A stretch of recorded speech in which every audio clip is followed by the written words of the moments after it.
Itu sesuai dengan undang-undang, sesuai dengan tertib dewan. Supaya publik tahu juga sikap kami apa sih penolakan ini. Secara mekanisme di dalam pasal 164 bahwa pandangan mini fraksi di tingkat pertama itu bisa menjadi bagian yang mana pernyataan persetujuan dan penolakannya itu bisa saja. Makanya kan tadi saya menyampaikan supaya Pak Beni tidak nanti terlalu capek karena COVID ini Pak, kalau imun Bapak terlalu capek turun dia. Pak Ketua ngomong COVID di mana-mana, tapi Ketua sendiri tidak tegas ini. Saya menawarkan kepada Pak Beni. Tapi begini Pak Beni, tapi kalau Pak Beni tetap mau menggunakan hak, saya persilakan untuk fraksi Demokrat. Pak Beni. Pak, tadi kan kita sudah sepakat. Kita sudah sepakat di... Pakai mic Pak, kalau nggak pakai nggak didengar. Jangan menimbulkan misalnya ribut seolah-olah ini tidak diakomodir, sana nggak diakomodir. Semua orang diberikan kesempatan untuk diakomodir. Bukankah di panja-panja semua fraksi ikut? Bukankah di panja-panja pandangan sudah didengar? Bukankah semua orang diakomodir? Ini mohon pimpinan yang tegas supaya kita jangan berlarut-larut. Ini COVID. Kalau yang lain tidak mau, tidak masalah Pak Ketua. Kami aja. Pak Ketua. Berkenaan dengan hal-hal yang telah kita sepakati Interupsi, di Pak dalam Ketua. rapat Pak paripurna Ketua, ini. interupsi. Sebentar, Pak Beni. Ini Pak... Saya tadi sudah berikan kepada fraksi Demokrat Bukan, 4. ini sebelum dilanjutkan Pak Ketua. Nanti Pak Beni, setelah Tolong pandangan- Pak Ketua, sebelum dilanjutkan, kami dikasih kesempatan. saya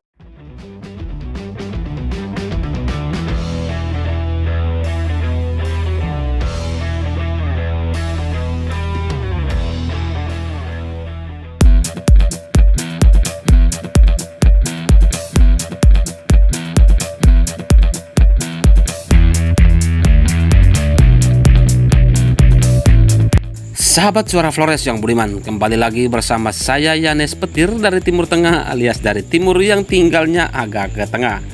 Sahabat sekalian, pada konten video kali ini kami kembali mengupdate informasi terkini, teraktual dan terpercaya. Kali ini datang dari anggota DPR RI fraksi Partai Demokrat asal Nusa Tenggara Timur. Dia adalah Beni Kabur Harman.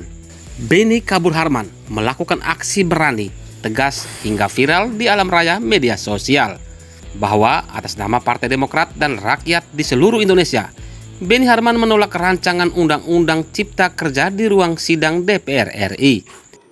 untuk Pak Ketua, masuk. ini kami mohon Pak Ketua, ya kita tahu majority pasti menghendaki menyetujui kehendak penguasa. Semua sudah tahu itu. Tapi kami kan punya hak juga untuk menyampaikan sikap dan pandangan kami. Itu sesuai dengan undang-undang, sesuai dengan tertib dewan. Supaya publik tahu juga sikap kami apa sih penolakan ini. Simple kok yang kami minta. Kasih kami kesempatan untuk membacakan sikap kami. Sahabat sekalian tentu penasaran, seperti apa video lengkap aksi politisi Nusa Tenggara Timur dalam menolak rancangan Undang-Undang Cipta Kerja tersebut.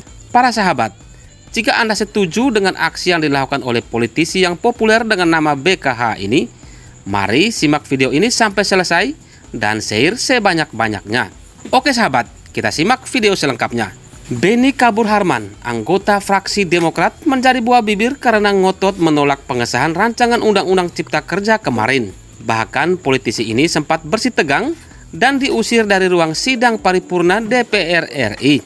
Adu mulut antara Beni dengan Aziz Samsudin, wakil ketua DPR RI, ketika anggota fraksi Demokrat yang lain tidak diterima saat diinterupsi. Beni pun meminta diberikan kesempatan selama 1 menit untuk memberikan penjelasan. Sebelum ketua ambil keputusan, kami ingin sampaikan, tunggu Pak, ujar Beni pada Senin 5 Oktober 2020, sebagaimana dilansir laman website bisnis.com. Aziz pun menolak memberikan kesempatan. Tidak, tegas Aziz. Namun, Beni ngotot minta diberikan kesempatan untuk berbicara. Tolong Pak Ketua. Pak Ketua, ada tatip ini, kata Beni dengan nada tinggi. Pak Beni, Anda bisa dikeluarkan dari ruangan ini, ujar Aziz dengan nada tak kalah keras. Beni pun membalas dengan mengancam melakukan aksi keluar ruang sidang bila tidak diberikan kesempatan. Maka kami Demokrat menyatakan walkout dan tidak bertanggung jawab atas rancangan Undang-Undang Cipta Kerja, ujar Beni sembari meninggalkan ruang sidang paripurna bersama anggota fraksi Demokrat yang lain. Sehingga berdasarkan mekanisme tata tertib pasal 312 dan 313 mengacu kepada pasal 164 yang disampaikan tadi, maka pimpinan dapat mengambil berdasarkan pandangan-pandangan fraksi di dalam forum rapat paripurna. Cocok. Bisa disepakati? Sepakat kedua. Baik, terima kasih Bapak Ibu yang kami hormati. Pak Ketua. Berkenaan dengan hal-hal yang telah kita sepakati Interupsi, di Pak dalam Ketua. rapat Pak paripurna Ketua, ini. interupsi. Sebentar, Pak Beni. Ini Pak. Saya tadi sudah berikan kepada fraksi Demokrat Bukan, 4. ini sebelum dilanjutkan Pak Ketua. Nanti Pak Beni, setelah Tolong pandangan, Pak Ketua, sebelum dilanjutkan kami dikasih kesempatan. saya sudah berikan kesempatan Pak Beni. Tolong Pak Ketua. Nanti Pak Beni, saya sudah beri kesempatan. Sudah, Ketua tadi sudah ambil keputusan. Ya. Setelah itu nanti pemerintah. Kami ingin menyampaikan. Makanya nanti setelah pandangan dari pemerintah, Tunggu saya berikan Pak, tunggu Pak kepada Ketua. Beni. Sebelum pemerintah dikasih Tidak, kesempatan. saya mengatur Tidak, kami posisi. dulu. Tidak, Kami dulu. lanjut. Kami persilakan Kami kepada dulu. pemerintah. Tolong Pak Ketua, Pak Beni, baca pasal ini. Woi, baca ini. saya baca. Pak Baca Beni ini. pakai yang lama itu. Pak Ketua, ada ini tatip ini. Pak Beni, saya minta Anda nanti bisa dikeluarkan dari ruang paripurna. Ketua. Kalau Anda tidak mengikuti aturan Ketua mekanisme. juga. Dengar dong. Dengarkan ini. Saya interupsi, minta saya interupsi interupsi. Anda nanti setelah. Saya interupsi. Tidak, interupsi. saya ngatur di dalam rapat ini. Tolong saya diinterupsi.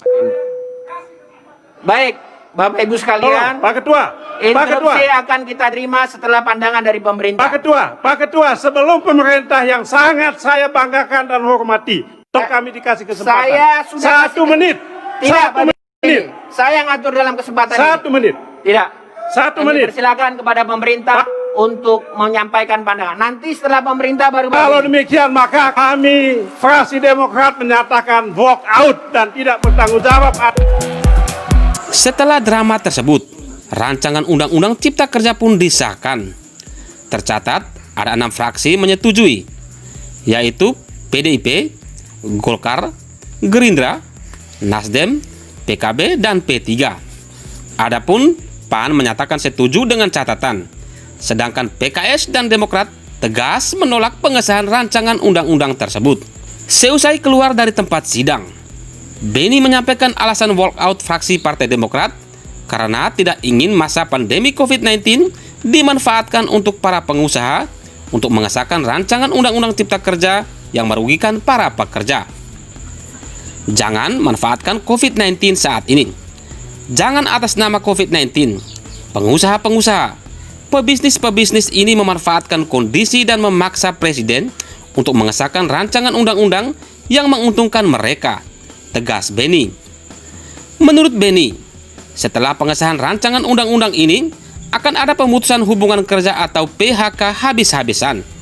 Apabila dilakukan PHK, sambung Beni, dengan memakai aturan tersebut, maka pesangon akan dibuat jauh lebih murah. Jadi rancangan undang-undang ini sepenuhnya untuk melayani kepentingan dan keserakahan pengusaha yang menurut kami berada di lingkaran oligarki kekuasaan besar saat ini. Undang-Undang Cipta Kerja terdiri dari 15 bab dan 174 pasal. Di dalamnya mengatur mengenai ketenagakerjaan hingga lingkungan hidup. Pemerintah yang diwakili oleh Menteri Koordinator Perekonomian Airlangga Hartarto mengatakan, rancangan Undang-Undang Cipta Kerja diperlukan untuk meningkatkan efektivitas birokrasi dan memperbanyak lapangan kerja. Menurut Airlangga Hartarto, rancangan Undang-Undang Cipta Kerja akan memberikan manfaat bagi masyarakat dan pemerintah. Kita memerlukan penyederhanaan, sinkronisasi, dan pemangkasan regulasi. Untuk itu, diperlukan Undang-Undang Cipta Kerja yang merevisi beberapa undang-undang yang menghambat pencapaian tujuan dan penciptaan lapangan kerja, ujar Airlangga Hartarto sebagaimana dilansir laman website kompas.com. Undang-undang tersebut sekaligus sebagai instrumen dan penyederhanaan serta peningkatan efektivitas birokrasi. Sementara itu, Ketua DPR RI Puan Maharani mengatakan, Undang-Undang Cipta Kerja akan mampu membangun ekosistem berusaha yang lebih baik. Menurut Puan, pembahasan Undang-Undang Cipta Kerja yang dimulai DPR dan pemerintah sejak April hingga Oktober dilakukan secara transparan dan cermat. Dia menegaskan, muatan Undang-Undang Cipta Kerja mengutamakan kepentingan nasional.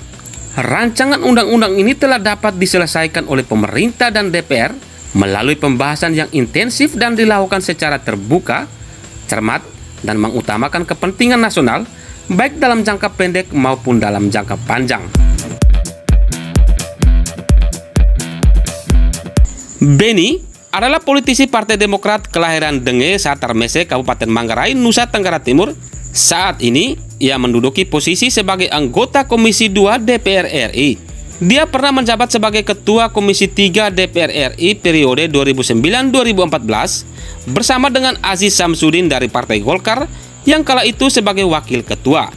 Pria jebolan Universitas Brawijaya itu tercatat sebagai pendiri sekaligus Direktur Perhimpunan Bantuan Hukum Indonesia atau PBHI mulai tahun 1995 hingga tahun 1998.